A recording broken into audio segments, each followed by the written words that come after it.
ya, untuk waktu dan urutan acaranya. Yang pertama ada pembukaan oleh Presiden SRI Unsud, Mas Andri Firdaus, lalu dilanjutkan untuk materi sesi 1 dari Pak Sarul dari mulai pukul 14.45 sampai dengan 15.15. Nanti ada break sholat asar selama 15 menit sampai dengan setengah 4. Lalu setengah 4 ada materi sesi kedua dan juga sampai di 15.50 dan dilanjutkan dengan sesi tanya jawab lalu penutup. Oke, untuk mengawali acara pada pagi hari ini, pada siang menjelang sore hari ini, kita berdoa dulu menurut agama dan kepercayaan masing-masing. Berdoa dipersilahkan.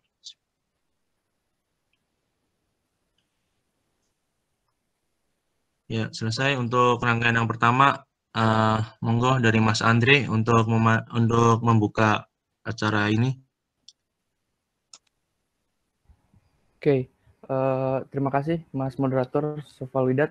Sebelumnya, Assalamualaikum warahmatullahi wabarakatuh. Selamat siang untuk semuanya.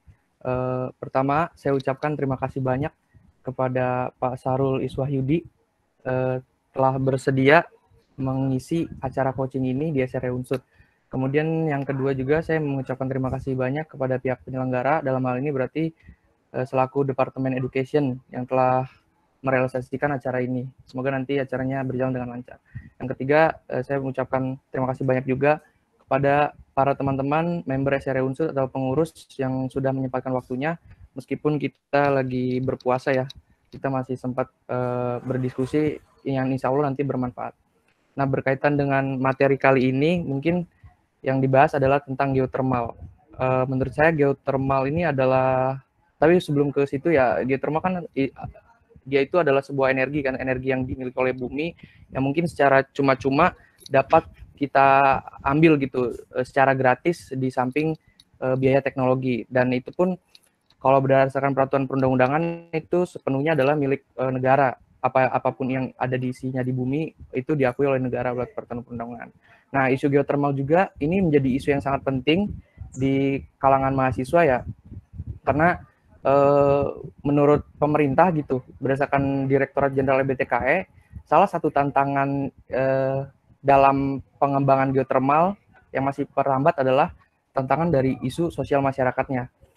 Banyak masyarakat yang belum mengetahui, bahkan banyak juga yang berpandangan bahwasannya geothermal ini itu lebih banyak mudaratnya dibandingkan dengan manfaatnya. Nah, oleh karena itu kita sebagai mahasiswa kita juga perlu ikut andil nih dalam sosialisasi ini. Nah, bagaimana caranya kita ikut andil? Nah, dengan cara pendalaman materi dulu melalui diskusi-diskusi seperti ini, nanti diisi oleh expert. Pak Sarul kan udah berpengalaman di dunia geothermal ya, berkecimpung di dunia geothermal gitu, sehingga kita bisa menyerap ilmunya. Nah, juga berkaitan dengan mahasiswa gitu. Kalau berdasarkan data dari PDDikti, sebenarnya mahasiswa yang ada di Indonesia saat ini tuh jumlahnya itu sekitar 8.700.000. Lalu tuh kalau teman-teman tahu, FYI gitu. Kalau kita bandingkan dengan penduduk di Indonesia yang ada saat ini berdasarkan sensus penduduk 2020 September itu sekitar 270 juta. Jadi kita itu hanya nilainya hanya 3,5% gitu dari seluruh total penduduk yang ada di Indonesia. Kita hanya sebagian orang yang berkesempatan untuk mengenyam dunia pendidikan yang lebih tinggi. Oleh karenanya itu menjadi seorang mahasiswa yang ideal itu dituntut untuk menjadi generalis. Jadi ini bukan berbicara masalah latar belakang disiplin ilmu ya, isu geothermal ini. Nggak penting itu dari mana kalian, maksudnya misalnya dari jurusan matematika, dari jurusan manajemen sumber daya perairan, yang sekalipun nggak ada hubungan geothermal, saya rasa isu geothermal ini juga penting gitu untuk diketahui masyarakat, karena ya tadi kita adalah sebagai mahasiswa kaum intelektual gitu, kita sebagai penengah ketika ada memang kebijakan yang tidak sesuai, maka kita harus menjadi kontras dari degradasi kebijakan dari pemerintah itu. Nah, kalau kita aja nggak paham tentang isu-isunya, lantas nanti mau bagaimana kita menyikapi isu ini, permasalahan ini, kayak gitu.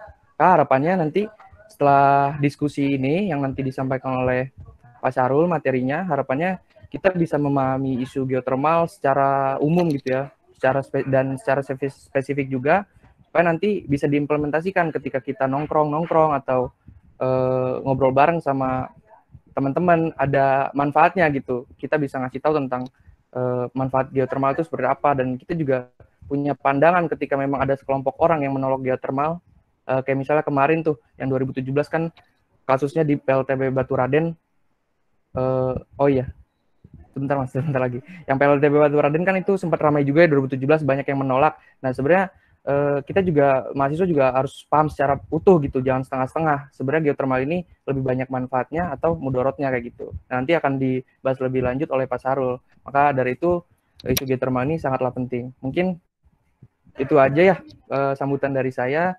Semoga acaranya lancar. Dengan ini coaching geothermal saya buka. Mungkin gitu saja yang bisa saya sampaikan. Kurang lebihnya mohon maaf. Wassalamualaikum warahmatullahi wabarakatuh.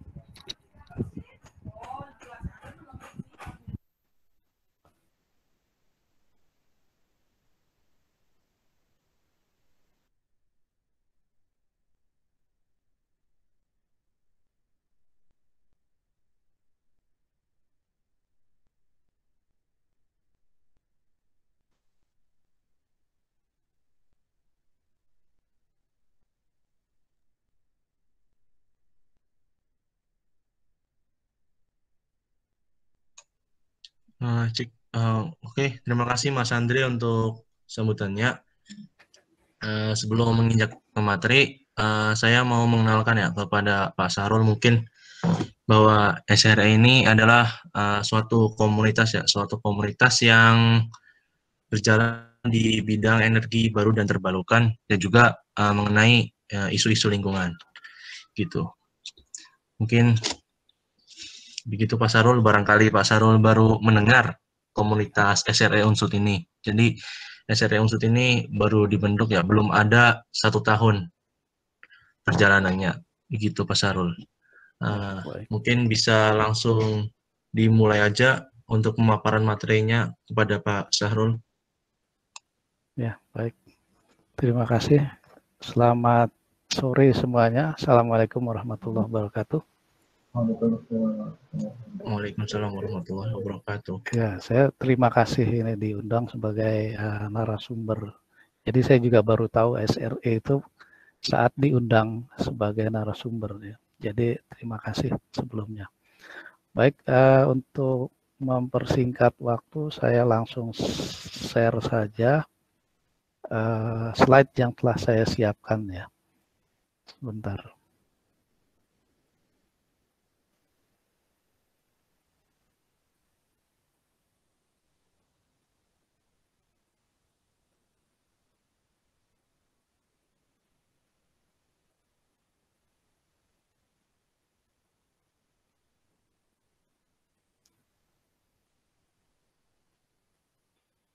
Sudah kelihatan slide yang saya tampilkan? Terlihat, Pak. Terlihat ya. Oke, baik. Ya, sudah, terima kasih. Ya, terima kasih. Ya. Jadi sekali lagi terima kasih atas kehadiran rekan-rekan dan kesempatan yang diberikan pada saya untuk bisa bicara di forum ini. Ya. Saya pikir ini forum yang baik, ya, yang bagus. Kalau bisa rutin diadakan, ya. Entah itu seminggu sekali, 2 minggu sekali, atau sebulan sekali. Ya, misalnya. Bisa juga mengundang pembicara dari luar, ya, misalnya yang lagi hangat, ya, isu-isu yang lagi hangat, entah itu isu energi baru dan terbarukan yang lain, bukan hanya geothermal, ya, misalnya air. Nah, air juga sebenarnya banyak, ya, hidro itu di Indonesia, karena musim hujannya kan rutin, ya. Ada musim hujan, musim kemarau. Nah, itu. Nah, ini harus dikelola. Jadi jangan sampai misalnya kalau musim hujan banjir misalnya, kelebihan air, di musim kemarau malah kekurangan air. Nah, ini akan harus dikelola. Ya. Kemudian Ya, mudah-mudahan di hari Sabtu sore ini ya menjelang buka puasa masih tetap semangat ya bisa mengikuti acara ini sampai selesai. Kemudian juga saya ucapkan terima kasih kepada panitia yang telah menyiapkan acara ini dengan sebaik-baiknya. Nah,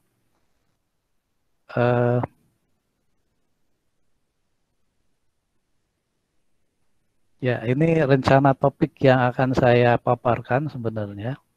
Cuma kalau Anda atau kita atau Bapak Ibu sekalian pernah ikuti acara webinar saya yang saya paparkan sebulan yang lalu kira-kira, ya ini sebenarnya topik-topik ya 3 topik terakhir ini telah disinggung, mungkin 2 topik mengenai eksplorasi panas bumi ini pernah saya singgung sekilas walaupun ya, di acara tersebut. Nah, saya nggak tahu mungkin waktunya kurang. Nanti kalau kurang misalnya mungkin bisa dikomunikasikan lagi bisa atau tidak misalnya di kesempatan yang lain. Nah, sebenarnya yang utama itu ini yang berapa 5 hal pertama ini yang ingin saya paparkan. Yang 3 hal yang terakhir ini adalah istilahnya bonus lah kalau misalnya waktunya cukup ya.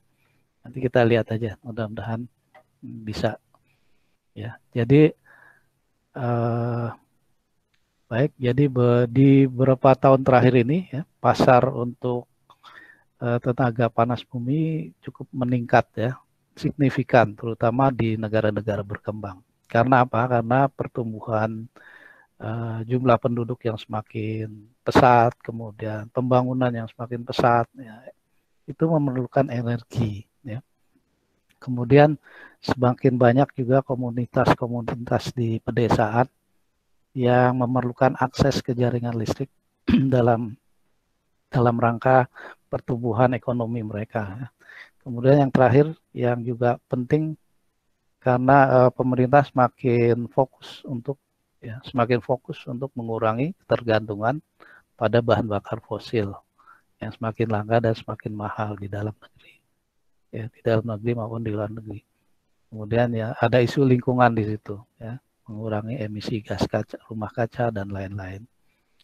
Nah, pembahasan akan saya mulai mengenai sejarah panas bumi di dunia dulu. Ya. Jadi pemanfaatan sumber energi panas bumi sebenarnya telah dimulai jauh sepanjang peradaban manusia. Jadi ada bukti-bukti arkeologis yang menunjukkan bahwa penggunaan sumber panas bumi oleh manusia pertama kali itu ada di Amerika Utara, terjadi lebih dari 10.000 tahun yang lalu dengan di pemukiman Paleo India di dekat sumber mata air panas di Amerika Utara. Ya. Jadi saat itu mata air panas berfungsi sebagai sumber penghangat dan kebersihan, ya, cuci, mandi dan lain-lain. Nah, ini merupakan salah satu peninggalan tempat pemandian air hangat di Iceland atau di Islandia pada masa-masa awal pendudukan bangsa Viking di Islandia. Ya. Jadi Viking itu, komunitas Viking itu berasal dari Norwegia, di sebelah utaranya lagi ya. Nah, mungkin si Viking ini ya, mereka ini yang menetap di Islandia sekitar tahun 870-an itu Masehi, ya, pasti curiga saat itu ya terhadap air panas bumi yang ada di situ yang kontras dengan air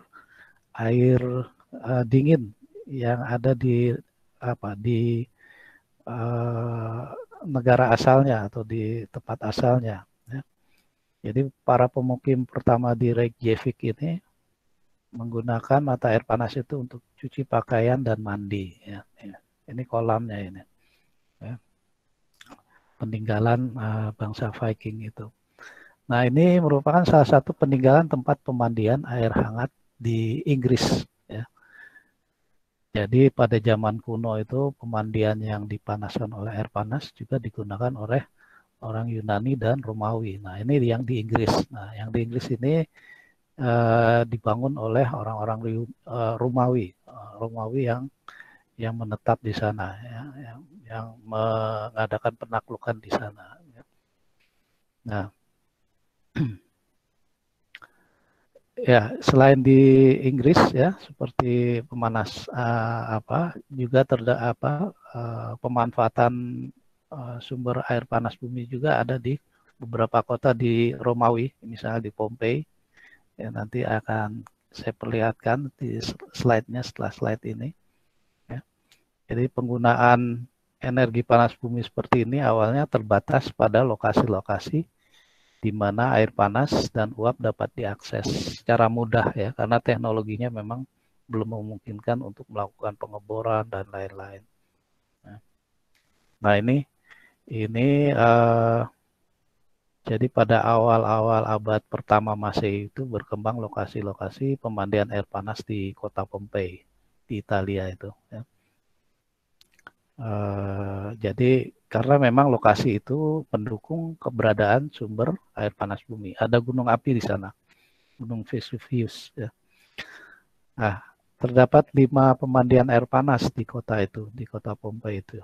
Ya, yang menunjukkan pada kita seberapa besar sebenarnya budaya mandi dikembangkan dalam masyarakat Romawi kuno itu. Jadi budaya mandi merupakan ikatan penting masyarakat Romawi saat itu di kota Pompei ya khususnya. Karena pemandian air panas tidak hanya digunakan untuk rekreasi dan pemandian belaka ternyata. Jadi juga digunakan untuk menjalin hubungan sosial yang dikembangkan di pemandian tersebut. Jadi faktanya pemandian umum air panas ini adalah tempat dari banyak kegiatan seperti olahraga, ada ruang pijat di situ, di pemandian air panas ini ya. Kemudian terkadang ada perpustakaan juga di situ. Kamar mandi Romawi kuno ini biasanya memiliki akses langsung ke restoran atau kafe ya di luarnya ini ya. Bersebelahan misalnya, kemudian memiliki akses langsung juga ke tempat-tempat hiburan terdekat ya. Saat dia keluar misalnya setelah melakukan mandi dan cuci ya. Jadi kota kuno Pompei ini saat itu memiliki populasi sekitar 11.000 sampai 20.000 penduduk dan memiliki 5 pemandian air panas. Jadi setiap pemandian air panas ini mampu menampung tamu sekitar 1.000 orang ya. 1.000 orang. Jadi pemandian air panas di Pompei ini adalah salah satu pemandian terbaik di saat itu ya, yang memberi kita informasi tentang perkembangan budaya mandi di awal-awal milenium awal Masehi ya. Nah, ini ada sumbernya, misalnya Anda kalau tertarik bisa akses di sini sumbernya. Nah, seiring berjalannya waktu dan perkembangan teknologi yang semakin advance ya, penggunaan atau pemanfaatan sumber energi panas bumi tidak hanya terbatas mandi dan cuci aja ya. Kemudian berkembang menjadi pemanfaatan pembangkit listrik tenaga panas bumi. Yang pertama itu dibangun pada tahun 1912 di Larderello di Italia. Nah, kemudian 2 tahun berikutnya, tahun 1914, PLTP Larderello ini semakin berkembang. Ya. Unit 1 beroperasi. Listrik dari PLTP pertama ini sudah bisa menerangi 2 kota di sekitar Larderello itu. Ya. Sampai saat ini PLTP Larderello masih beroperasi. Ya. Ini udah berapa tahun? Udah 100 tahun lebih ya, masih beroperasi. Makanya energi panas bumi itu dibilang energi baru dan terbarukan karena sustain dia. Ya. Sustain. Tapi sebenarnya sustainable-nya itu karena ada pengelolaan yang baik. Ya. Kalau nggak dikelola dengan baik juga nanti akan mati juga sebenarnya. Ya. Padam ya. Nah, dari beberapa pustaka yang saya baca, ya, kebutuhan listrik untuk sekitar 2 juta keluarga di Italia itu disuplai dari PLTP ini. Ya, selain untuk keluarga, ya, PLTP Lardero ini juga memasok energi untuk perusahaan komersial, ya, dan 25 hektar rumah kaca untuk pertanian. Karena di sana dingin temperaturnya, mereka perlu pemanas biar agar misalnya tanaman mereka itu, tanaman pangan mereka itu yang dipelihara itu tumbuh. Kalau misalnya dingin, terlalu dingin akan mati dia. Ya. Nah, lain halnya di Indonesia, Indonesia kan nggak temperaturnya panas, ya, daerah tropis, nggak perlu pemanas ruangan untuk pertanian. Ya. Nah, ya ini sejarahnya PLTP Lardero. Jadi Lardero sendiri berasal dari nama orang, sebenarnya orang Prancis yang bernama Francois Larderel yang mengungsi ke daerah itu. Nah, si Larderel ini menggunakan panas bumi untuk mendirikan, untuk mendukung industri pertambangan borat yang dia dirikan. Jadi energi uap panas bumi dia gunakan sebagai boiler atau pemanas, dan tekanannya sebagai mesin penggeraknya untuk pengering garam borat di situ. Ya, borat itu sendiri untuk kaca, ya, bahan baku kaca, dan obat-obatan farmasi. Ya. Nah, melihat keberhasilan si Larderel ini memanfaatkan uap panas bumi, menginspirasi si Pangeran Piero Ginori Conti ini, ya, untuk membuat energi listrik. Sebenarnya pada tahun 1904 si Conti ini sudah berhasil menyalakan 5 bohlam lampu, ya, menggunakan energi panas bumi yang ada di sini. Nah, kemudian semakin dikembangkan, semakin maju teknologinya, semakin berkembang. Tahun 1912 dibangun PLTP Lardero. Nah, seperti itu. Dan pada tahun berikutnya telah berhasil mengalirkan listrik.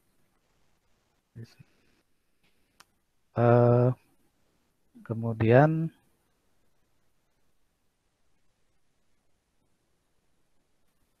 ya, itu sejarah pengembangan energi panas bumi di Indonesia. Kemudian kita beralih ke sejarah pengembangan panas bumi di dunia yang tadi, ya. Sekarang di Indonesia. Sejarah panas bumi di Indonesia. Jadi pengusahaan panas bumi Larderello itu di Italia tahun 1912 itu memicu Belanda, ya, pemerintah kolonial Belanda waktu itu mengembangkan panas bumi di Indonesia, di Kamojang. Jadi pengusahaan panas bumi di Indonesia dimulai dari pengembangan lapangan panas bumi Kamojang. Ya. Lama tidak terdengar lagi, tahun 1912, ya. Kemudian tahun 1973 dilanjutkan lagi oleh pemerintah Indonesia. Sampai dengan saat ini, ya, dengan skema kuasa pengusahaan melalui skema kontrak operasi bersama atau joint operasi kontrak. Nah, ini jadi usulan pemerintah kolonial pada tahun 1918 untuk memanfaatkan sumber energi panas bumi di daerah Kamojang merupakan titik awal dari pengembangan panas bumi di Indonesia. Jadi secara kebetulan hampir bersamaan dengan waktu pengusahaan panas bumi di dunia, yaitu di Lardero itu tahun 1912. Bedanya kalau di Indonesia masih sebatas usulan. Nah, kalau di Lardero itu sudah menghasilkan uap untuk pembangkit listrik. Nah, tahun 1926 ini merupakan tahun dilakukannya pengujian atau pengeboran panas bumi pertama, ya. Tonggak pengeboran eksplorasi panas bumi pertama oleh pemerintah kolonial Belanda di Indonesia. Sumurnya KMJ 3, ya. KMJ mungkin Kamojang, singkatannya Kamojang, ya. Itu sumur pertama. Sampai sekarang KMJ masih ada sampai sekarang masih menghasilkan uap. Ya. Temperaturnya sekitar 140 derajat Celcius. Walaupun kedalamannya cuma 60 meter, nggak sampai 100 meter. Ya. Mohon moderator kalau misalnya waktunya telah lewat, saya dikasih tahu ya.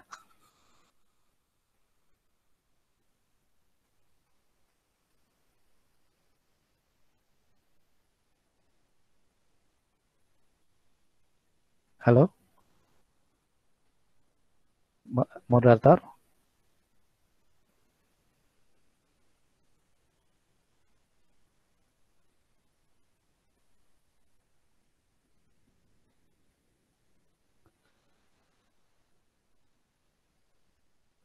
Halo? Iya Pak, mungkin moderatornya lagi gangguan sinyal Pak. Oh ya, saya lanjut aja ya. Iya Pak, nanti diingatkan jika. Oke, nanti saya lupa waktu-waktunya kapan itu harus berhenti, kapan harus mulai lagi ya. Baik, saya lanjutkan. Nah, ini sumber KMJ3. Ini kondisi tahun 1926. Nah, ini kondisi tahun 2010 kalau nggak salah. Waktu saya terakhir ke Kamojang. Waktu itu ada pelatihan mengenai panas bumi oleh ESDM untuk para staf ESDM. Nah, saya ikut di sini. Saya dengan Bu Zaroh ikut di sini, walaupun bukan pegawai PSDM dulu, ya, karena menggantikan orang yang tidak hadir kalau nggak salah. Ya. Ada Bu Zaroh di sini, dosen fisika Unsud ya, dosen fisika Unsud. Nah, seperti itu. Kemudian ya ini kawah KMJ3 ini di kawah kereta di Kamojang, kawah Kamojang. Jadi Kamojang itu sebenarnya kawah yang besar. Nah, di dalam kawah yang besar itu ada beberapa kawah yang lebih kecil, antara lain kawah kereta ya dan lain-lain. Nah, ini bisa dilihat di sini, ini KMJ3 ya. Ya, ini temperaturnya 140 derajat Celcius, tekanannya 2,5 bar ya. Ya, pemanfaatannya sebagai sumber atraksi untuk geowisata, untuk wisata aja sebenarnya. Ya, kawah kereta ini karena memang kedalamannya cuma 60 meter. Ya. Nah, kemudian ya ini jalan menuju Kamojang waktu itu. Jadi bayangkan kondisi saat itu awal abad 20 ya. Infrastruktur masih minim, jalan masih minim ya.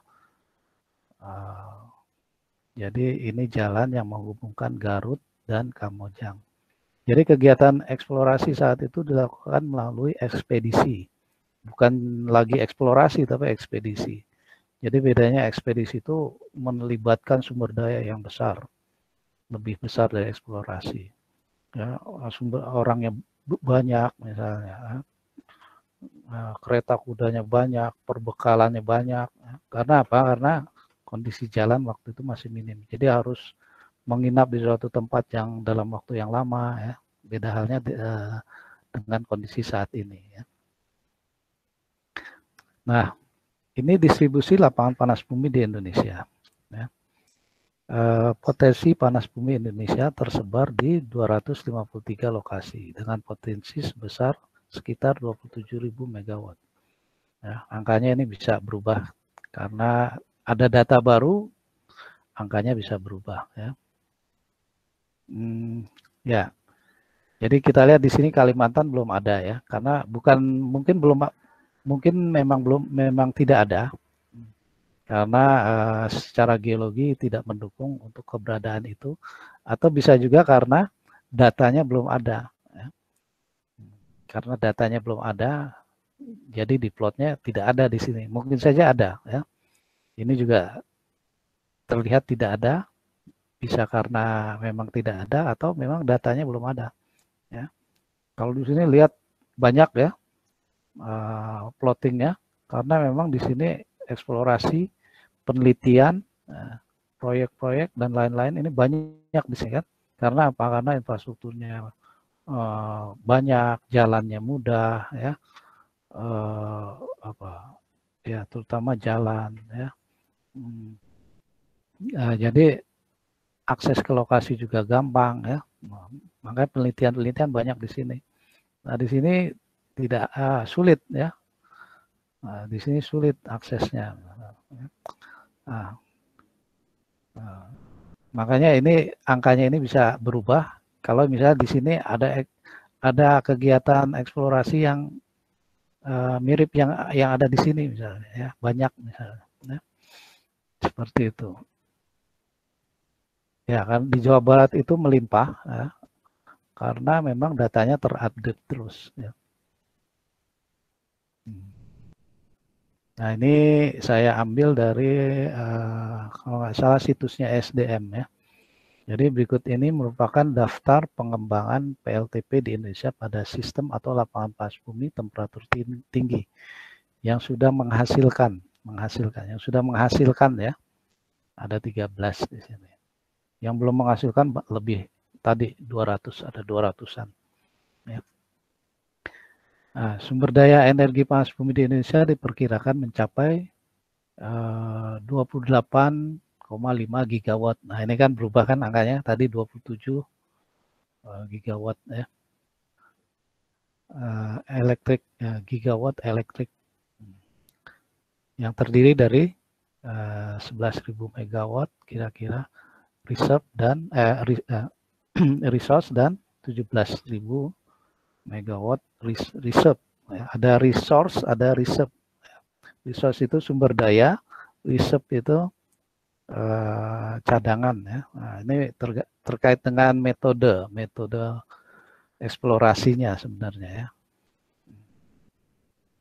Mungkin kalau resource itu masih terlalu kasar ya angkanya itu, karena eksplorasinya mungkin di permukaan saja. Nah, kalau reserve itu cadangan sudah ada lubang bor dan lain-lain. Ya.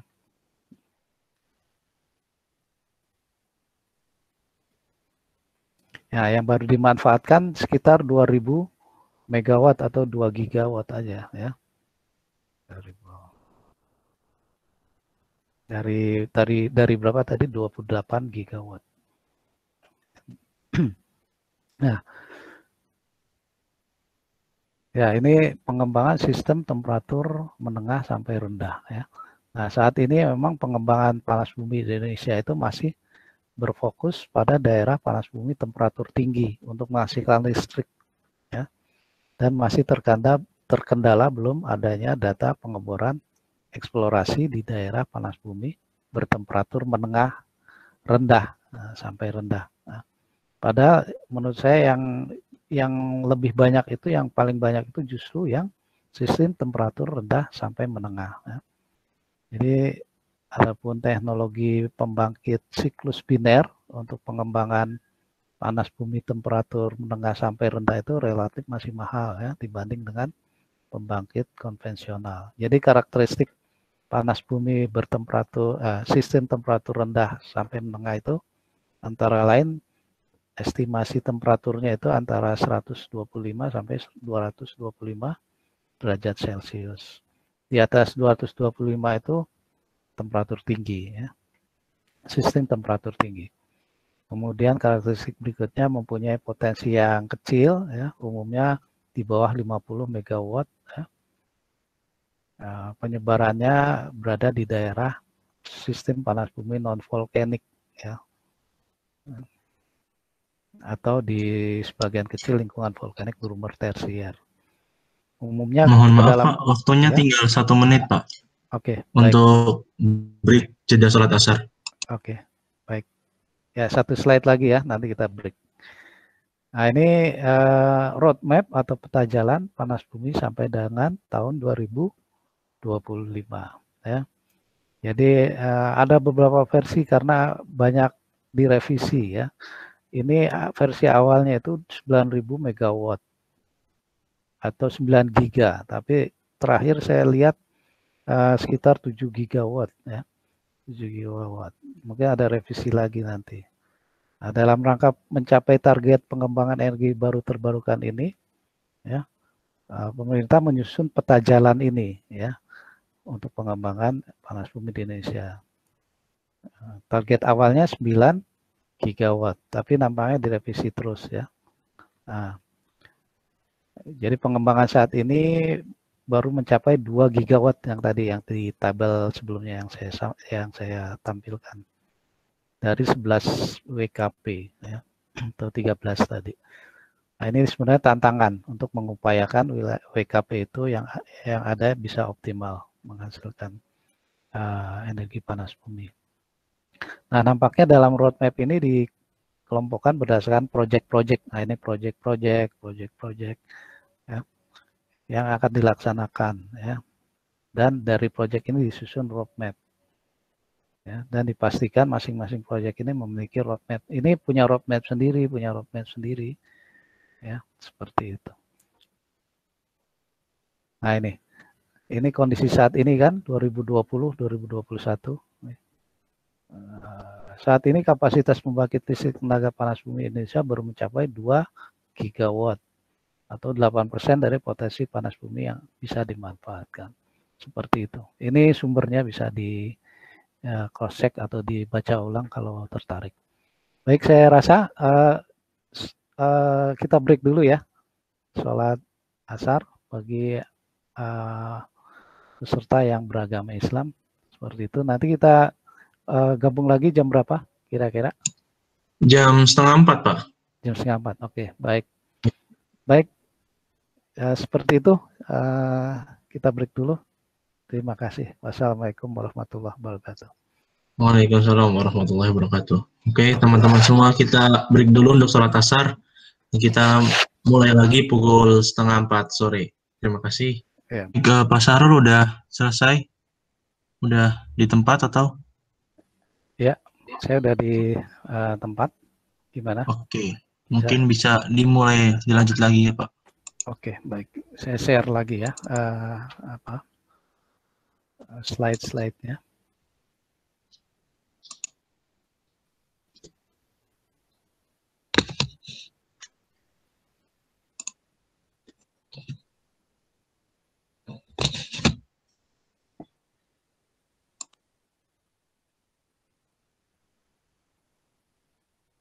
Sudah terlihat slide-nya ya? Sudah terlihat, Pak. Baik, ya. Ini slide terakhir, kita lanjut ke slide berikutnya. Saya ingin memberikan contoh lapangan panas bumi Kamojang yang sudah dikembangkan dan sudah berproduksi. Jadi sebenarnya ada beberapa lapangan panas bumi di Indonesia yang telah berhasil dikembangkan, yang 11 WKP tadi itu ya, yang ditunjukkan, dikembangkan dan menghasilkan listrik ya, seperti terlihat pada tabel sebelumnya itu. Nah, ini berikut ini merupakan contoh lapangan panas bumi yang telah berproduksi, yaitu Kamojang. Sebenarnya Kamojang ini sudah dieksplorasi sejak zaman kolonial ya. Mungkin sebelum tahun 1912 juga sudah dilakukan penelitian. Ya. Jadi pembangkit listrik tenaga panas bumi Kamojang ini mempunyai sejarah panjang dalam pemanfaatan energi panas bumi sebagai energi bagi Indonesia. Ya. Jadi Kamojang ini, PLTP Kamojang merupakan PLTP pertama di Indonesia. Jadi PLTP Kamojang ini ada di kawah Kamojang sebenarnya. Jadi Kamojang itu merupakan kawah yang besar sebenarnya. Nah, di kawah yang besar itu muncul kawah-kawah yang lain ya, yang lebih kecil.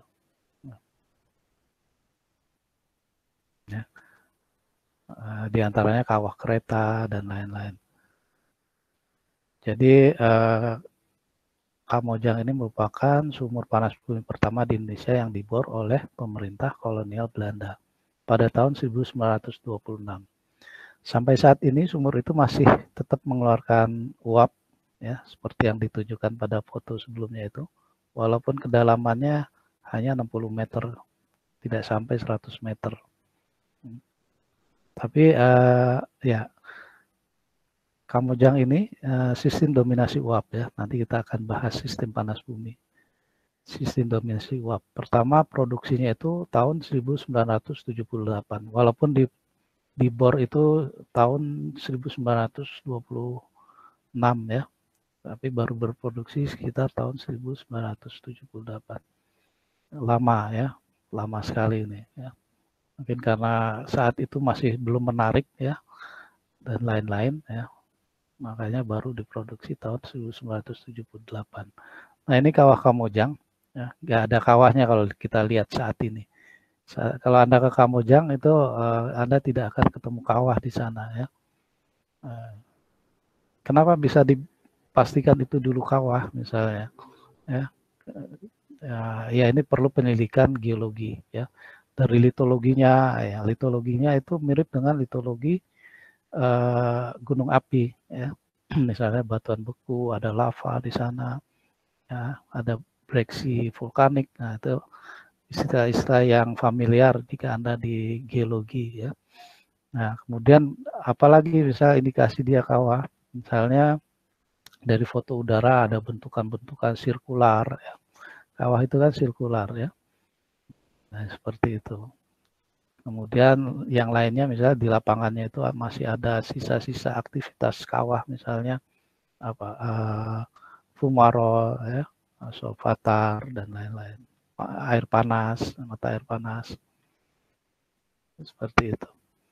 Nah, jadi di sekitar Kamojang sendiri sebenarnya banyak pusat erupsi, ya pusatnya. Jadi setiap pusat-pusat erupsi itu berupa gunung api di situ ya, walaupun kecil-kecil misalnya. Ya. Nah, gunung api atau pusat-pusat erupsi itu pada sistem panas bumi merupakan sumber panas ya. Nah, dari sumber panas ini akan menghasilkan sistem panas bumi jika dia menghasilkan reservoir ya, batuan reservoir, batuan penutup, ada sirkulasi fluida di situ. Nah, dia akan membentuk sistem panas bumi. Jadi sebenarnya pusat-pusat erupsi ini memungkinkan terbentuknya sistem-sistem panas bumi yang lain ya. Tapi bisa juga dari beberapa pusat erupsi membentuk satu sistem panas bumi yang sama misalnya ya. Seperti itu. Nah, itu perlu penyelidikan, perlu studi ya, dan lain-lain. Nah, ini kita lewatkan saja. Jadi berdasarkan bentuknya gunung api itu bisa dibedakan, diklasifikasikan berdasarkan beberapa parameter ya.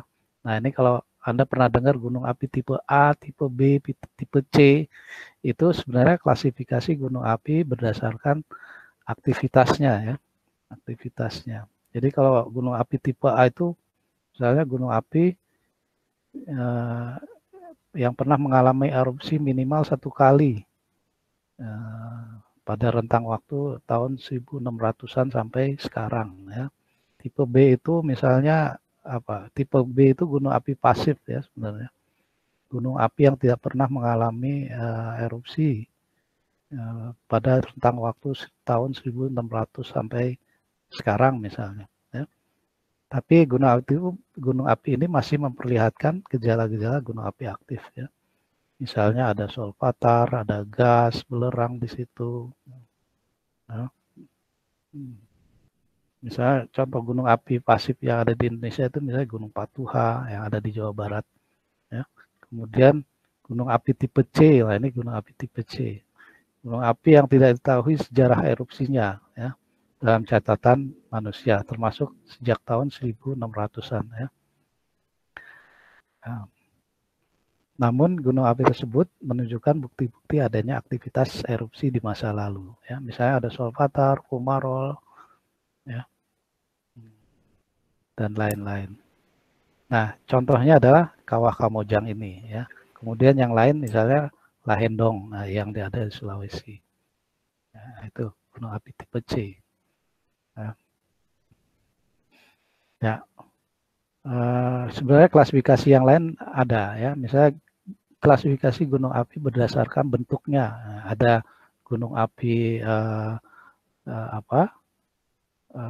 kerucut, gunung api perisai, gunung api campuran, stratovolcano. Nah, itu. Misalnya gunung api stratovolcano itu, misalnya gunung api Slamet, nah itu stratovolcano. Ya.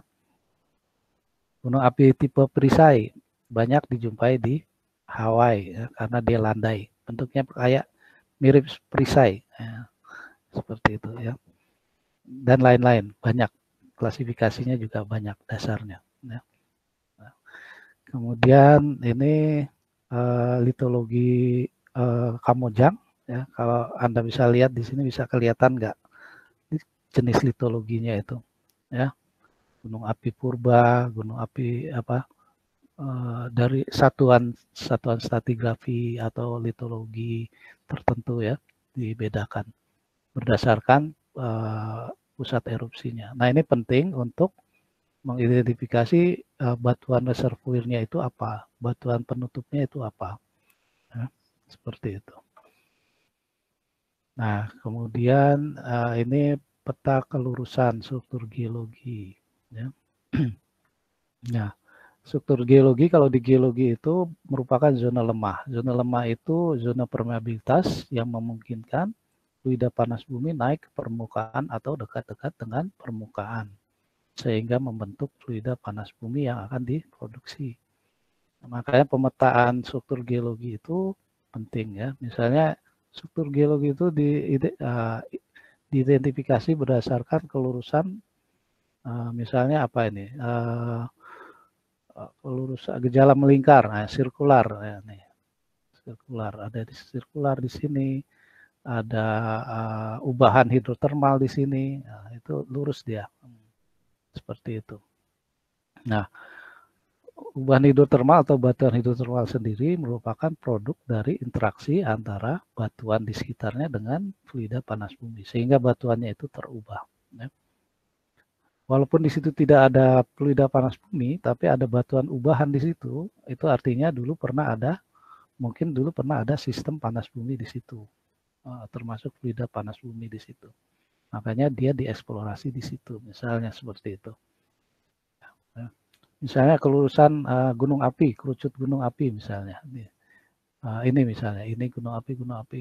Ini zona lemah, sehingga dia yang memungkinkan si magma itu naik ke permukaan membentuk gunung-gunung api. Seperti itu. Ya ini lokasi lapangan panas bumi itu umumnya merupakan kawasan wisata ya. Daerahnya sejuk, pemandangannya indah. Orang bekerja di gunung di lapangan panas bumi itu berebut sebenarnya ya. Berebut itu daripada misalnya kerja di pengeboran migas. Nah, kalau di migas itu panas ya daerahnya, seperti itu kira-kira. Ya. Nah ini jumlah sumur yang ada di Kamojang, ada sumur produksi, ada sumur injeksi, ada sumur monitoring. Nah, dari namanya itu mungkin bisa langsung di refer apa maksudnya ini ya. Ini sumur produksi misalnya sumur yang digunakan untuk memproduksi fluida panas bumi untuk memproduksi listrik misalnya. Sumur injeksi itu sumur yang digunakan untuk menginjeksi kembali fluida atau air sisa produksi ke reservoir ya. Seperti itu yang telah dingin ya, sehingga banyak keuntungannya ini ya, karena tidak dibuang langsung ke pemukiman misalnya ya, kemudian di reservoir juga tidak kosong sama sekali misalnya ya, karena ada injeksi. Nah, sumur monitoring untuk memonitor ya. Misalnya telah lama karena diproduksi tekanan sumurnya itu menurun. Nah, ini harus dimonitor kan. Jangan sampai rusak reservoirnya ya. Nah, mungkin ditutup dulu sementara sumurnya agar tekanannya up lagi misalnya. Nanti baru diproduksi lagi seperti itu. Ya. Nah, ini kondisi yang ada di sumur Kamojang. Ya ini angkanya bisa berubah karena ada data baru dan lain-lain. Ya, kita lewatkan saja ini.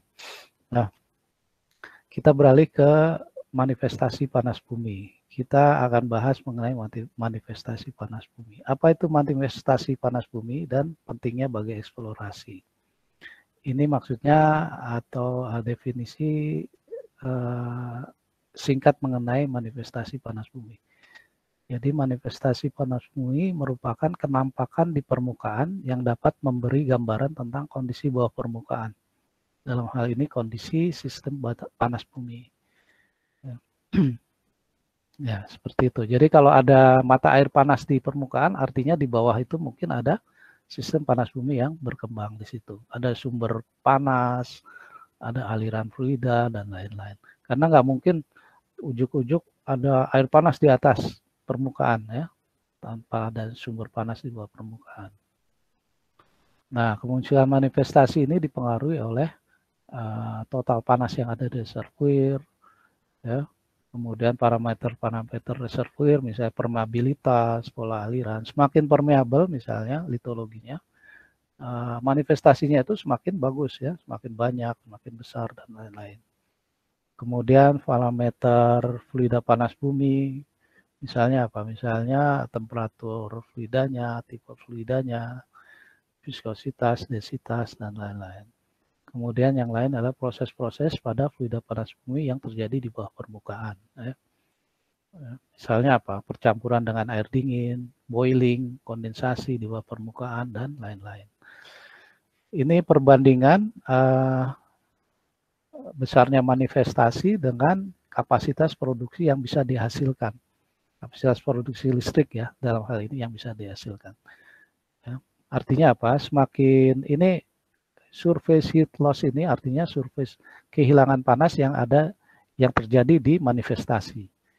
Jadi semakin besar kehilangan panas yang ada di manifestasi, atau bisa juga diartikan semakin banyak manifestasi, ya, ini sumbu manifestasi, ya, ini produksi yang bisa dihasilkan.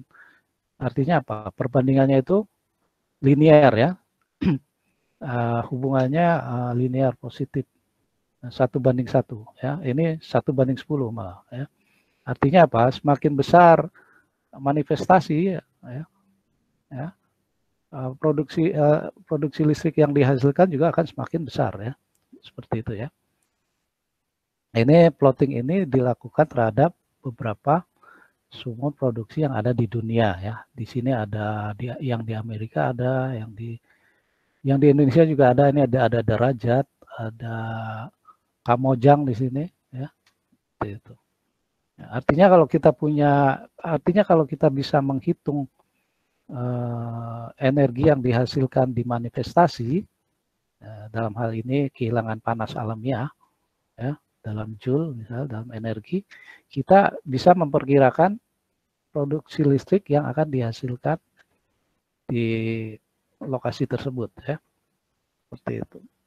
Tapi angka ini masih kasar, ya, masih kasar, 1:1 dan 1:10. Misalnya kita punya manifestasi dengan surface heat loss 10 ini watt, ya, 10 watt. Kira-kira kapasitas listrik yang dihasilkan itu 10 watt juga, atau 10 kalinya. Ya. 10 kalinya. Jadi manifestasinya itu kan banyak, ya. Ada 10 mata air panas, ada 5 fumarol, ada 3 tanah beruap. Nah, itu dihitung semua surface heat loss-nya itu, ya, jumlah untuk mengetahui ini kapasitas produksinya. Ya.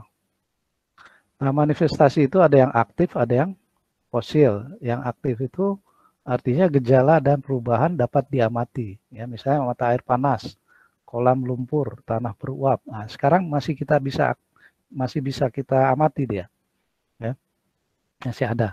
Nah, kalau yang fosil itu berupa sisanya, ya, sisa aktivitas sebelumnya. Misalnya batuan altrasi. Ya. Ya, batuan altrasi itu kan hasil dari interaksi antara fluida panas bumi dan batuan di sekitarnya. Walaupun misalnya fluidanya tidak ada, tapi batuan altrasinya ada, artinya di situ dulu pernah ada fluida panas bumi. Dia fosil. Ini beberapa klasifikasi manifestasi aktif, ya. Tadi ada aktif, ada fosil. seperti itu. Ya, misalnya yang keluaran langsung mata air panas, fumarol, terdifusi misalnya tanah beruap. Nah, intermittent misalnya geyser, pernah ada yang lihat geyser? Kayaknya di Indonesia jarang ya. Kalau di dunia itu ada Yellowstone, nah, pernah lihat Yellowstone? Itu geyser yang periodik dia, munculnya periodik ya. Menyembur kemudian padam lagi. Berapa menit kemudian menyembur lagi, nah itu intermittent kan. Ada yang katastrofik itu merusak ya, erupsi hidrotermal ya, misalnya yang tersembunyi itu ada rembesan ya, nah, seperti itu. Ya, ini kita lewatkan aja ya. Nah, ini contoh manifestasi kolam air panas bumi ya. Nanti apa bedanya dengan mata air panas bumi? Kalau mata air panas bumi dia mengalir, kalau kolam itu menggenang ya. Kalau kita ingin melakukan pengukuran harus di keluaran langsung ya. Harus di keluaran langsung. Jangan di pinggirnya sini. Nah, itu. Nah, kalau misalnya agak di tengah kita pakai alat misalnya ya, seperti itu. Nah, kadang manifestasi itu sudah dikuasai oleh penduduk ya, dibuat kolam, ditutup. Nah, kita minta izin kalau misalnya mau melakukan pengukuran atau pengambilan sampel. Nah, ini tumbuhan di kolam air panas bumi. Ini bisa jadi objek penelitian mahasiswa-mahasiswa dari biologi misalnya, atau dari perikanan dan lain-lain.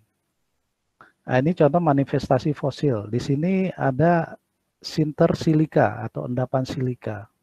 Endapan silika itu produk dari interaksi antara batuan dan fluida panas bumi. Fluidanya tidak ada di sini, tapi sinter silikanya ada di sini. Artinya dulu pernah ada fluida panas bumi yang mengalir di sini. Ini juga contoh manifestasi fosil, tapi di sini endapan karbonat, CaCO3, endapan karbonat. Kalau yang tadi manifestasi silika itu, endapan silika itu SiO ya. Nah, ini tanah beruap ya. Tanah beruap. Ya, ini tanah beruap. Ini sulfur ya. Sulfur. Ini silika ini, SiO ini ya. Silika ya. Silika itu macam-macam juga sebenarnya, ada kristobalit ya. Komposisi mineralnya sama, Si dan O ya, Si dan O, tapi bentuk kristalnya yang berbeda ya. Ya, ini mineral lempung kita lewatkan. Nah, ini manifestasi panas bumi namanya travertin ya. Kalau Anda cek di sini batuannya ini CaCO3 ya. Jadi di Pancuran 7 ada ini travertin besar sekali ya. Travertin. Pernah ke Pancuran 7 kan di Batu Raden, nah itu ada travertin. Ya, kalau Anda ketemu ini artinya ya ini ada satu sistem panas bumi di sini yang pernah ada di sini ya. Jadi travertin ini CaCO3 di bawah permukaan temperaturnya panas ya. Kemudian semakin ke atas temperaturnya semakin dingin ya. Kelarutannya di bawah permukaan karena panas dia besar ya, kelarutannya tinggi. Semakin ke atas semakin rendah temperaturnya, kelarutannya juga semakin rendah, akhirnya dia mengendap. Ya, seperti itu. Nah, ini manifestasi panas bumi di kawah Domas ya. Ini mengalir, mendidih di permukaan. Temperaturnya 100 derajat ya. Di bawah permukaan lebih besar dari itu ya. Kalau ambil sampel diusahakan mengutamakan keselamatan, pakai sarung tangan, pakai kacamata, harusnya pakai kacamata ini.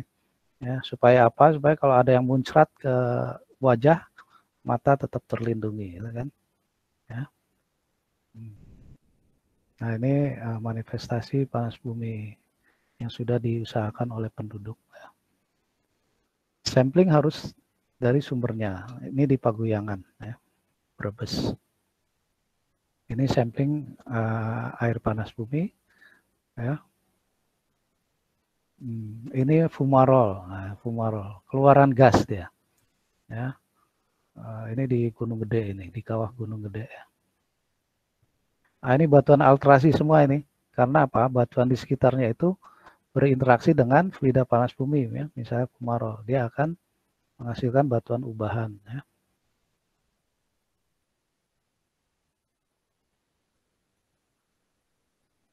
Belum bergerak ininya, agak hang kayaknya ini. Sebentar.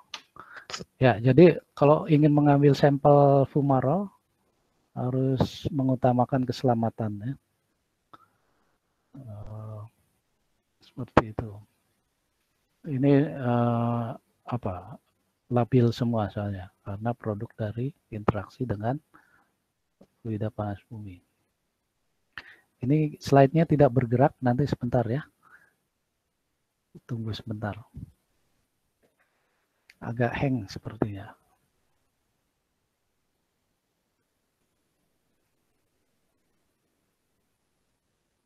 Ya. Ya, ini solvatar.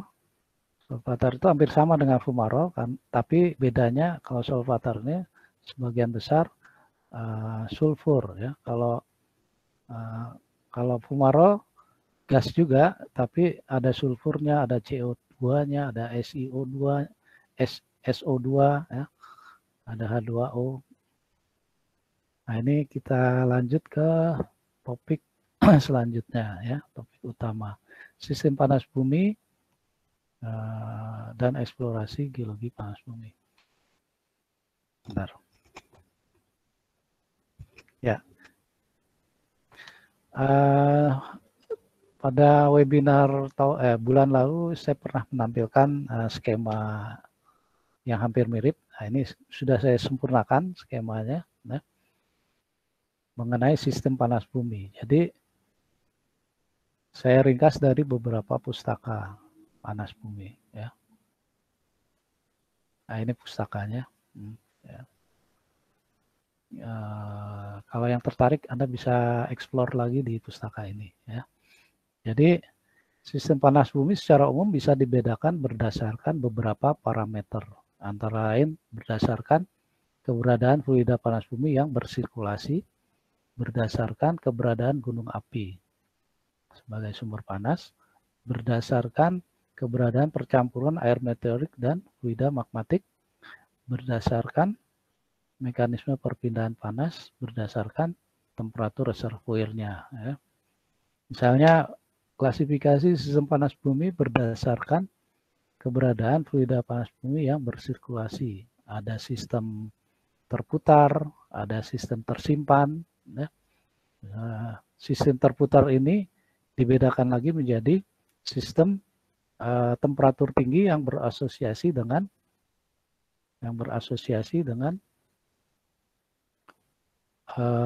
gunung api. Ya. Gunung api saat ini atau gunung api muda, vulkanisme muda. Kemudian dibedakan lagi menjadi sistem temperatur tinggi ya, yang berasosiasi dengan zona non vulkanik dari daerah dengan tektonik aktif Cenozoik yang lebih tua lagi ya. Cenozoik diartikan yang lebih tua lagi saja ya. Ya. Nah, kemudian dibedakan lagi menjadi sistem sirkulasi dalam air hangat ya, pada zona heat flow yang mendekati normal saja sebenarnya. Tapi karena dia bersirkulasi cukup dalam, ada faktor gradien geothermal di situ. Semakin dalam, semakin panas ya, dia akhirnya akan panas lagi, akan panas juga ya. Nah, itu yang cyclic system. Yang storage system, yang sistem tersimpan, dibedakan lagi menjadi sistem cekungan sedimen dan sistem metamorfik. Ya. Ini terkait dengan litologi, ya, litologi sedimen dan litologi metamorf. Ya. Misalnya apa? Misalnya karena dia sedimennya itu makin tebal, ya, endapannya makin tebal, ya, semakin dalam terkubur, ya, air terperangkap di sana, ya. Akhirnya karena adanya faktor gradien geotermal, dia akan terpanaskan juga, ya. Tapi tidak ada fenomena sirkulasi di sini, ya. Air masuk, air keluar tidak ada. Yang ada cuma air keluar saja, ya. Nah, seperti itu. Kemudian klasifikasi, nah ini contoh-contohnya ya. Contohnya yang bisa disebutkan di sini yang misalnya yang sistem temperatur tinggi terkait dengan atau berasosiasi dengan gunung api muda saat ini. Misalnya sistem Gunung Slamet, sistem gunung api Gede Pangrango, sistem gunung api apa lagi misalnya, ya, yang muda, gunung apinya yang muda, ya, misalnya, ya. Dieng misalnya, Dieng muda, ya, atau malah lebih tua dari vulkanisme recent, ya. Nanti dilihat lagi. Nah, ini yang contoh-contoh sistem temperatur tinggi non vulkanik, ya, yang lebih tua lagi misalnya yang banyak yang ada di Sulawesi, ya. Dia tidak ada gunung apinya di sana, tapi ada sistem panas bumi yang berkembang di sana, banyak di sana, ya. Yang deep circulation misalnya yang ada di Paguyangan itu bisa juga dibilang deep circulation warm water, ya. Karena nggak ada gunung api sebenarnya di situ, cuma ada sirkulasi di situ, ya. Yang batuan sedimen juga seperti itu, yang umumnya yang temperatur rendah sampai sedang, ya. Banyak di Pulau Jawa ini, ya. Yang sistem klasifikasi sistem panas bumi berdasarkan keberadaan gunung api ini bisa udah jelas, ya. Misalnya vulkanik itu sistem Gunung Gede Pangrango, sistem Gunung Slamet, ya. Yang non vulkanik ini yang banyak ada di Sulawesi, ya, hampir mirip dengan yang di sini, ya. Yang di sini. Kemudian yang klasifikasi berdasarkan keberadaan percampuran air meteorik dan fluida magmatik, ya. Karena sistem berputar itu ada yang ada air masuk, dalam hal ini air meteorik, ya, dari atmosfer, ada air yang keluar. Nah, yang keluar ini bisa air meteorik, bisa fluida magmatik, bisa campuran antara air meteorik dan fluida magmatik. Nah, kalau sistem hidrotermal ini secara umum adalah sistem air yang terpanaskan, ya. Hidro itu air dan termal itu panas. Air yang terpanaskan, ya. Dalam hal ini adalah air meteorik. Nah, kalau sistem vulkanik ini fluida magmatik dari gunung api murni, ya. Nah, kalau yang hidrotermal vulkanik ini adalah campuran antara air meteorik dan air magmatik di situ.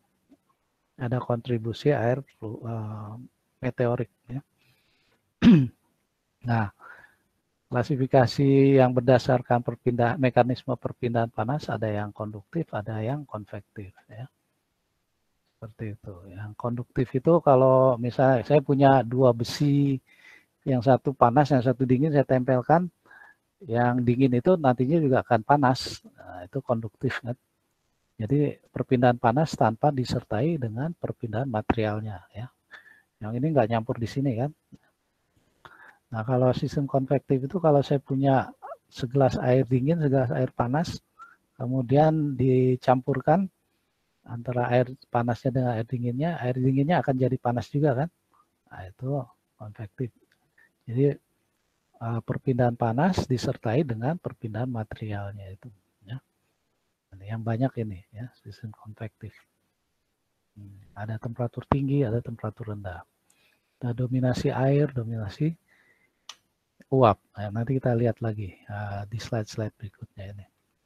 Apa itu dominasi air, dominasi uap. Nah, informasi terkait sistem panas bumi ini penting diketahui, ya, karena nantinya akan menentukan kegiatan eksplorasinya seperti apa. Ya, misalnya sistem sistem high terrain, ya, topografi tinggi, ya. Karena dia manifestasinya tersebar di daerah yang sangat luas, ya, dan tinggi. Nah, kita harus naik ke atas gunung misalnya, kemudian menjangkau daerah-daerah yang sangat luas. Nah, nanti akan berbeda sistemnya, sistem eksplorasinya, kegiatan eksplorasinya jika dia sistem flat terrain atau topografi rendah, ya, low terrain. Nah, mungkin manifestasi di sistem flat terrain, topografi rendah, ya, misalnya manifestasi tersebar di lokasi yang sempit saja, nggak perlu eksplorasinya itu nggak perlu menginap, ya, dan lain-lain, ya, cukup dengan satu lokasi saja yang sempit, ya, seperti itu. Nah, sistem panas bumi ini juga akan menentukan misalnya desain pengembangan lapangan panas buminya seperti apa, ya. Nah, ini penting diketahui, ya. Kemudian ini pembagian sistem panas bumi yang lain yang dilakukan oleh Kuhn ini, ya. Nanti Anda bisa explore lagi di sini, ya. Jadi dia juga sebenarnya kompilasi dari beberapa klasifikasi si Kuhn ini, ya. Jadi klasifikasi ini didasarkan atas istilah-istilah deskriptif, ya.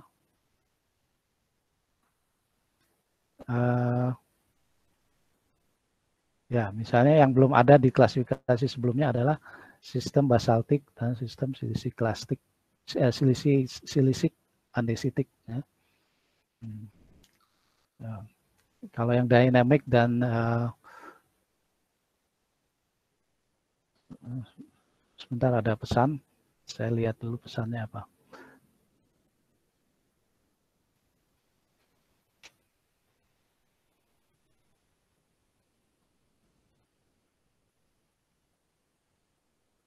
Oh ya, oke. Baik, masih kelihatan ya slide saya. Ya. Nah, masih Pak. Ya, oke. Baik. Nah, nanti yang dinamik ini misalnya yang tadi ya, kalau di slide sebelumnya itu cyclic system. Nah, ini. Ya. Yang statik ini yang kalau di slide sebelumnya itu adalah storage system. Ya, hampir sama sebenarnya.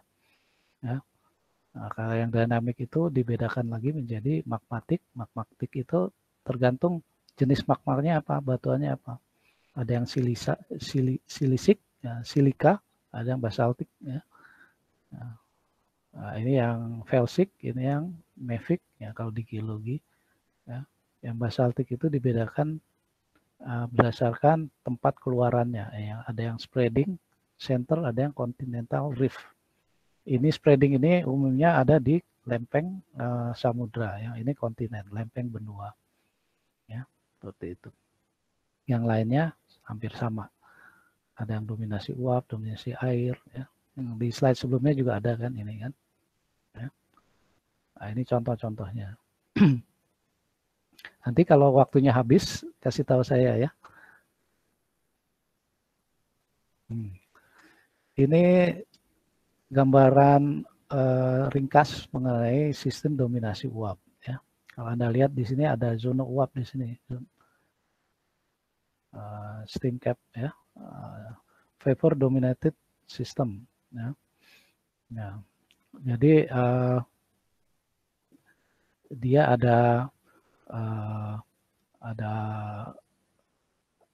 sumber panas di sini berupa magmatik, ya. Ada air panas di sini, ya. Satu sistem air panas di sini karena temperaturnya tinggi sekali, ya. Nah, di sini di atasnya itu ada zona dua fasa. Dua fasa itu ada air, ada uap. Nah, di sini kalau temperaturnya tinggi sekali ada uap di sini, ya, di kedalaman yang cukup dangkal. Kemudian dia akan menembus zona permeabilitas di sini, ya. Seperti itu. Yang jadi catatan di sini dia punya zona uap di sini. Nah, kalau yang dominasi air, dia tidak punya zona uap di sini, ya. Jadi tapi dia punya topografi yang tinggi, ya. Ini gambaran idealnya seperti ini. Ya. Jadi umumnya manifestasi yang muncul di sistem dominasi di sistem high terrain, ya, topografi tinggi adalah gas, ya, gas fumarol, solvatar. Jarang sekali muncul manifestasi dalam bentuk air panas. Karena apa? Mata air panas. Karena apa? Karena topografi tinggi sekali. Air itu tidak bisa menjangkau topografi yang sangat tinggi. Akhirnya dia melampar ke topografi yang lebih rendah, muncul sebagai mata air panas di sini. Ya, yang justru yang muncul sebagai manifestasi di sistem high terrain adalah gas-gas, ya. Kalaupun dia muncul mata air, dia merupakan produk dari kondensasi uap di sini, ya. Mendekati permukaan dia mendingin, ya, jadi kondens membentuk air. Tapi dia asid. Kalau yang sebelumnya kan netral, ya. Netral. Karena apa? Karena gas yang dibawa oleh uap ini adalah gas-gas magmatik, ya, yang asam. Nah, relief tinggi ini, ya, sistem high terrain ini, high relief ini biasa terjadi pada tatanan geologi busur kepulauan seperti Indonesia, ya, dengan karakteristik andesitik litologinya. Seperti itu. Nah, ini sistem geothermal yang didominasi oleh cairan, ya. Liquid dominated system, tapi dia topografi rendah, ya. Jadi kalau pada high relief, aliran lateral itu dikontrol oleh topografi yang tinggi tadi, kan. Ada aliran lateral dan permeabilitas yang rendah di dekat permukaan. Nah, kalau pada sistem low relief atau flat terrain, aliran lateral itu dikontrol oleh permeabilitas rendah di permukaan. Dia mau keluar nggak bisa-bisa karena permeabilitasnya rendah sekali. Dia akhirnya melampar ke daerah lain dan akan muncul di daerah lain lagi yang memiliki permeabilitas relatif lebih baik, ya. Jadi Mohon maaf Pak, waktunya tinggal 4 menit lagi Pak. Oke, baik, saya selesaikan aja ini, ya, yang sistem panas bumi. Nah, ini yang spreading tadi, spreading center, sistem panas bumi basaltik, ya. Jadi umumnya terjadi di lantai samudra, ya. Terdapat dua arus konveksi di sini, ada di bagian bawah dan bagian atas, ya. Nah, di bagian bawah itu, ya, akan memperkuat panas yang ada di bagian atas ini. Nah, ini black smoker. Anda pernah dengar black smoker? Ya, ini biasa ada di laut, ya. Jadi black smoker itu cerobong bawah laut, terlihat memang seperti cerobong, ya. Cerobong asap yang terbuat dari mineral-mineral lantai samudra, ya. Mineral-mineral sulfida, ya, belerang, ya, dan lain-lain. Temperaturnya tinggi, ya, sekitar 300 derajat. Nah, cairan hidrotermal ini bercampur dengan logam terlarut itu, ya, dan bahan-bahan kimia lain yang berasal dari kedalaman yang letaknya jauh di bawah dasar laut. Nah, ada istilah black smoker, ada istilah white smoker. Nah, hampir sama, cuma kalau white smoker itu temperaturnya lebih rendah, ya. Kemudian debitnya juga atau memancarnya juga relatif lebih rendah dibandingkan dengan yang black smoker tadi. Kalau Anda belum pernah lihat black smoker, nah ini black smoker yang ada di laut nih, ya. Ya, ini manifestasi panas bumi juga, tapi di laut, ya. Nah, ini white smoker. Nah, ini sistem panas bumi, sistem batuan sedimen, ya. Jadi tidak ada gunung api di sini. Ya. Sumber panas itu berasal dari bawah permukaan. Ya. Karena ada patahan di sini, ada sesar, ada lipatan, ya. Jadi kalau misalnya ada penggarisan, kalau Anda lipat gini kan, semakin Anda lipat, nanti akan patah kan dia. Nah, ini akan membentuk patahan dia. Nah, jadi fluida panas bumi dan sumber panas itu berasal dari sini, ya. Berasal dari sini. Kemudian muncul di permukaan sebagai mata air panas atau mata air hangat. Atau bisa juga intrusi batuan beku panas, magma panas terangkat ke permukaan atau dekat dengan permukaan. Dia juga akan berperan sebagai sumber panas di situ. Nah, ini umum terjadi atau terdapat di seluruh Eropa seperti itu. Ya. Tidak ada gunung api di sana, tapi ada mata air panas di sana misalnya. Jadi komposisi air panas bumi dalam sistem batuan sedimen ini tergantung pada komposisi mineral batuan-batuan induknya. Ya. Ya. Seperti itu. Nah, ini sistem panas bumi volkanik dan non-volkanik. Ya. Jadi sistem panas bumi Indonesia umumnya memiliki korelasi dengan wilayah gunung api. Ya. Namun di Indonesia dengan tatanan tektonik yang kompleks, dapat juga menghasilkan sistem panas bumi di lingkungan non-volkanik yang tidak ada kaitannya dengan gunung api. Ini yang non-volkanik itu yang di lingkari-lingkari ini. Tidak ada gunung api di sini, tapi ada manifestasi panas bumi di sini.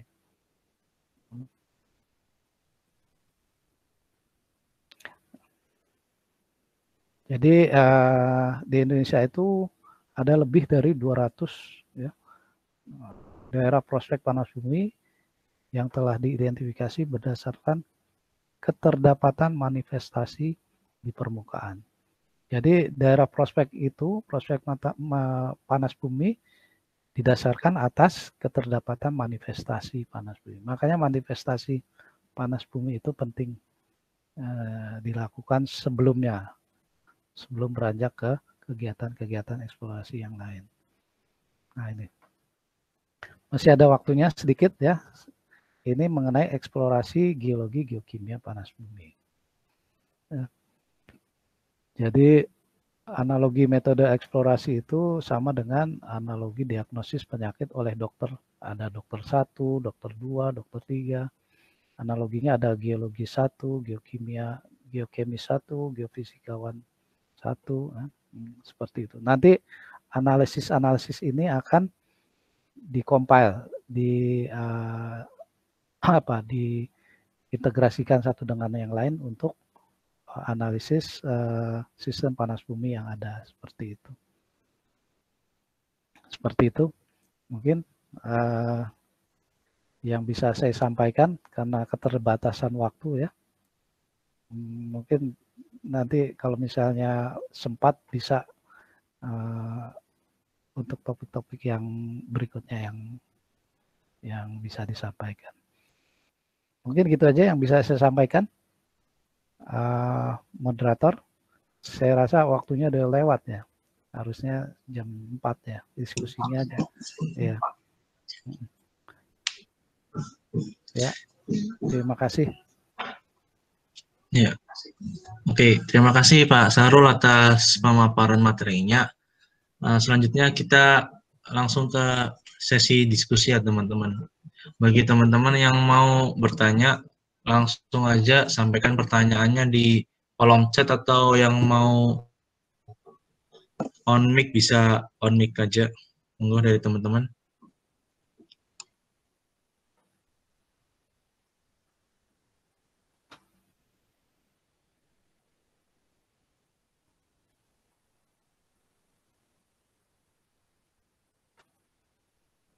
Ya, saya lihat pesertanya bukan cuma dari geologi ya, karena mungkin ada beberapa istilah yang masih asing ya. Memang ini istilah-istilah geologi.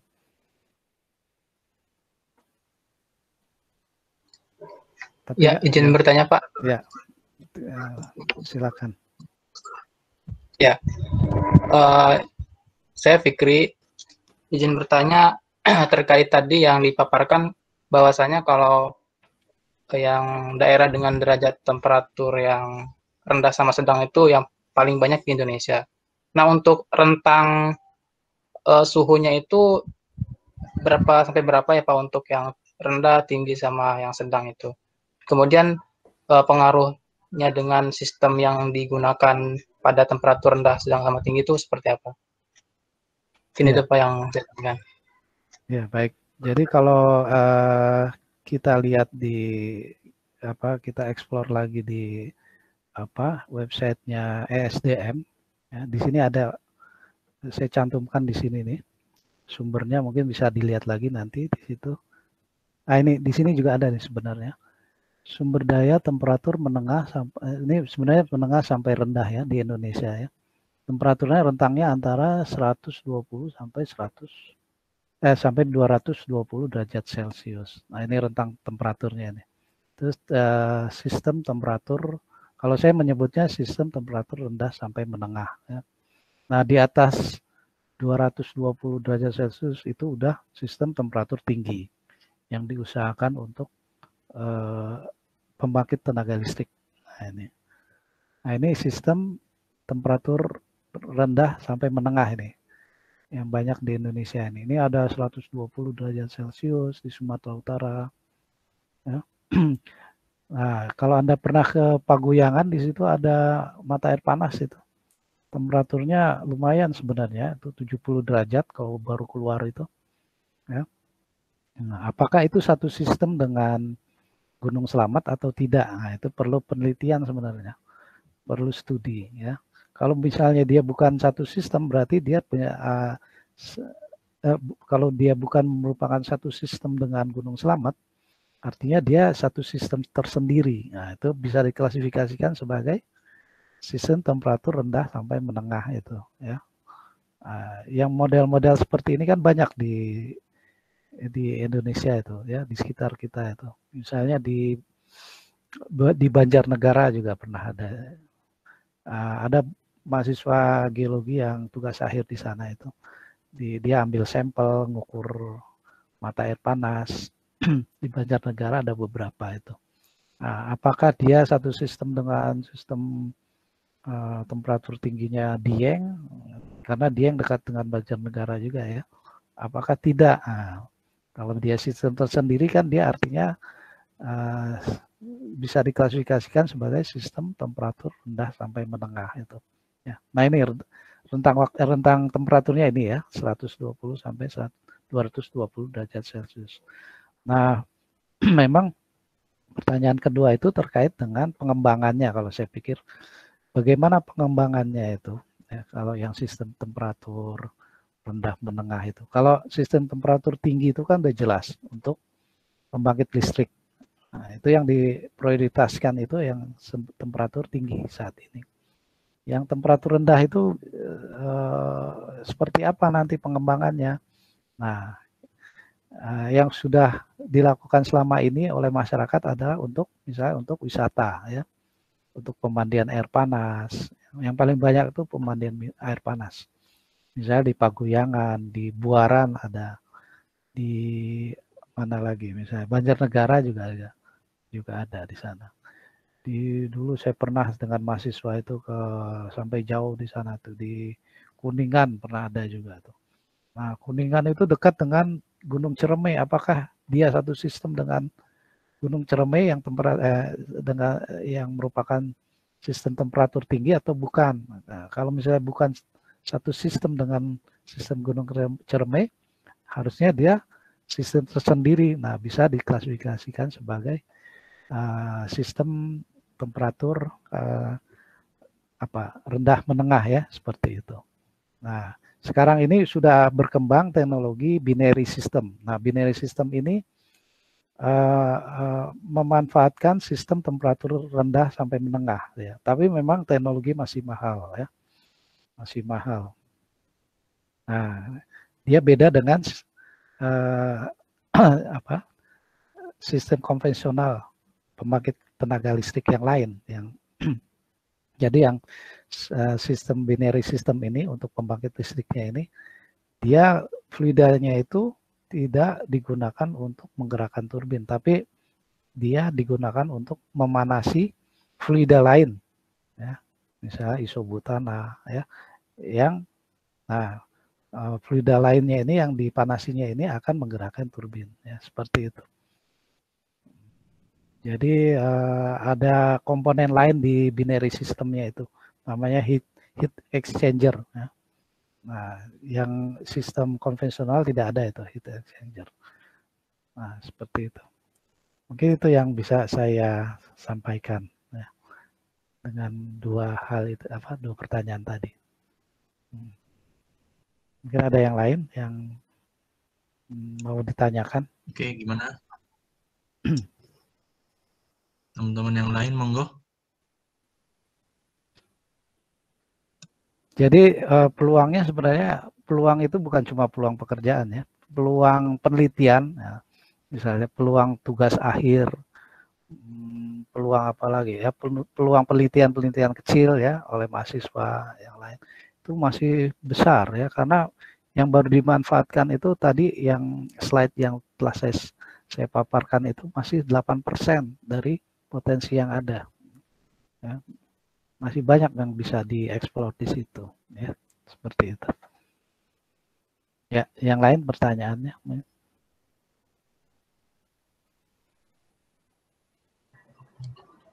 Ya, izin bertanya, Pak. Ya. Saya Arjuno, izin bertanya untuk mengenai kan di tempat saya, Pak, ya, di Pacitan itu ada pemandian air panas, Pak. Nah, di situ itu kan dari presentasi Bapak yang tadi itu pemandian air panas itu sendiri berasal dari gunung berapi yang tidak bisa tersalurkan ke atas. Nah, di sini itu di tempat saya itu untuk gunung berapinya itu jauh, Pak. Nah, kira-kira asal mula dari pemandian air panas ini bisa berasal dari mana saja, Pak, ya, kalau gitu? Terima kasih, Pak. Ya, baik. Terima kasih. Nah, saya belum pernah ke Pacitan ya. Saya juga belum tahu ada di situ ada air panas. Nah, ini pentingnya penelitian tuh ya seperti ini. Ya, jadi bisa juga ini jadi topik tugas akhir Anda ini, skripsi Anda ini. Jadi sistem panas bumi yang ada di pemandian air panas ini satu sistem dengan misalnya yang gunung api terdekat di situ apa misalnya, ada nggak?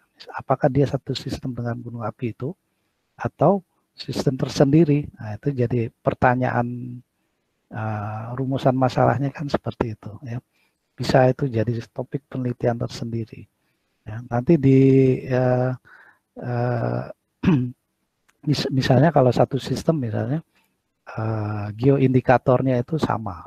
Nah, sebenarnya saya sudah siapkan itu slide mengenai metode-metode eksplorasi geokimia.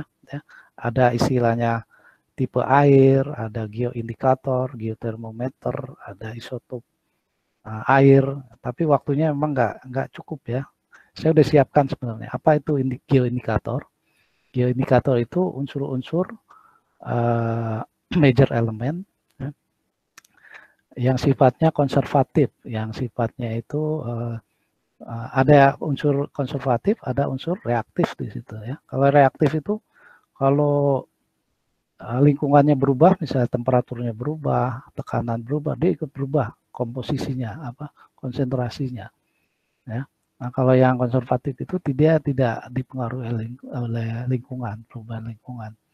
Nah, itu nanti dicek ya rasionya antara unsur-unsur konservatif ini. Kalau misalnya mirip ya unsur-unsur konservatif atau rasio unsur-unsur konservatif fluida panas bumi yang ada di gunung api X dengan yang ada di tempat pemandian air panas Anda misalnya, nah itu kita bisa melakukan interpretasi awal ya, sebagai informasi awal bahwa ini satu sistem ya, tapi apa benar misalnya. Nah, nanti dicek lagi dengan metode penelitian lain atau parameter-parameter yang lain misalnya.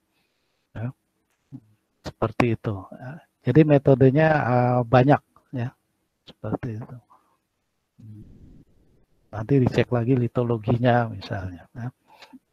Kemudian yang lain secara geologi seperti apa misalnya. Apakah ada zona permeabilitas yang menghubungkan mata air panas Anda dengan sistem gunung api yang lain misalnya, atau misalnya dia sistem tersendiri malah, ya misalnya seperti itu, ya seperti itu. Nah itu pentingnya penelitian seperti itu. Terima kasih Pak. Ya. Oke, mungkin setelah ini satu pertanyaan terakhir, monggo dari teman-teman sebelum nantinya ditutup.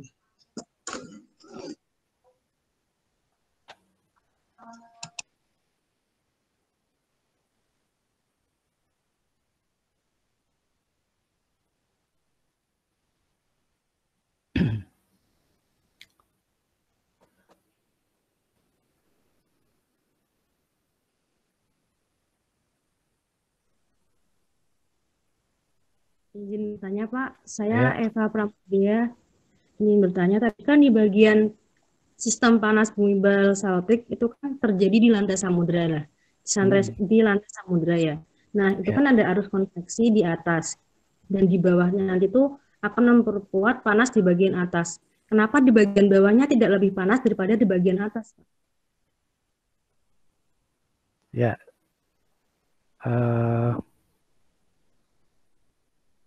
Ini ya. Nah, ini kan sirkulasi ya, fluida itu. Karena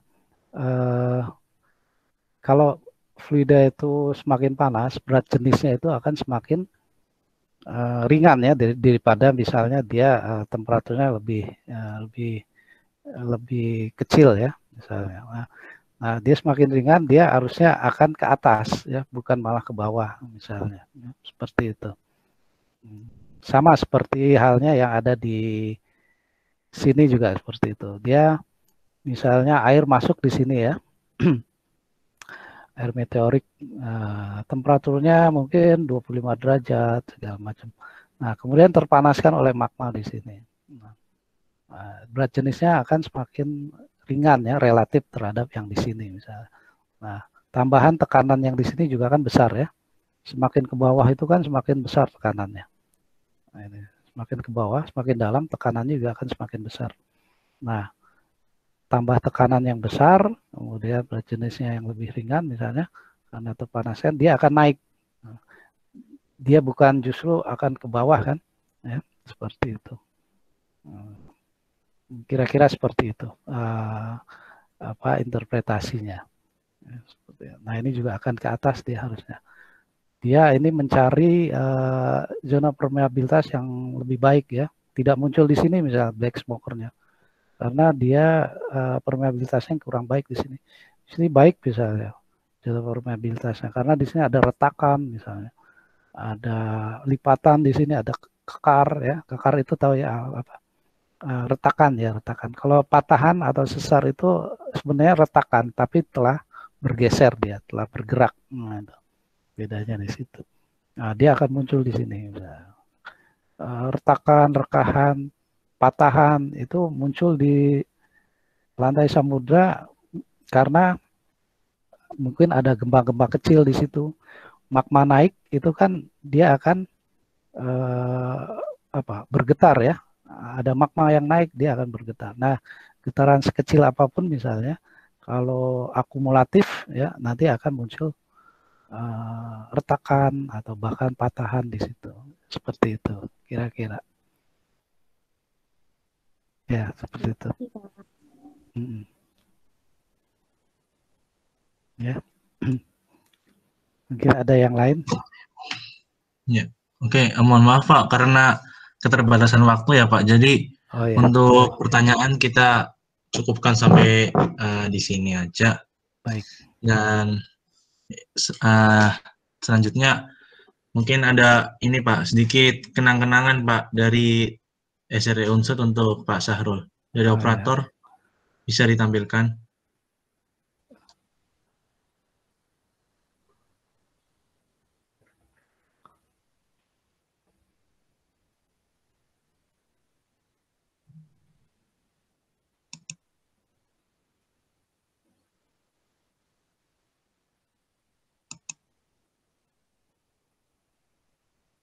Ya, baik, terima kasih. Ya. Bisa diterima nggak Pak kenang-kenangan dari acara unsut ini? Ya, Untuk baik, bentuk terima kasih. fisiknya ada teman-teman yang sedang di kampus teknik Pak, yang sedang di Oh, ya. depan ruangan Bapak. Oh ya, makasih. Iya, nanti Ya, bentuk terima kasih. fisiknya diberikan secara langsung. Baik, ya. Ya. Baik, saya pikir diskusi ini bagus ya. Nanti untuk sharing informasi ya bisa rutin, kalau bisa rutin diadakan. Bukan cuma untuk geothermal, mungkin yang lain juga untuk matahari, air, pertanian dan lain-lain. Ya, makasih. Iya, sama-sama Pak. Kebetulan ini yang kedua Pak. Yang pertama kemarin bahas tentang energi surya bulan lalu. Oh, ya. Ini bulan ini jatahnya panas bumi. Nanti Ya. berlanjut ke bulan-bulan berikutnya. Oke. Sebelumnya terima kasih kepada Pak Sahrul udah ngasih materi yang cukup bagus ya, cukup menarik. Dan juga terima kasih juga untuk teman-teman semua yang udah hadir di acara mentor SRE Unsut yang kedua kali ini.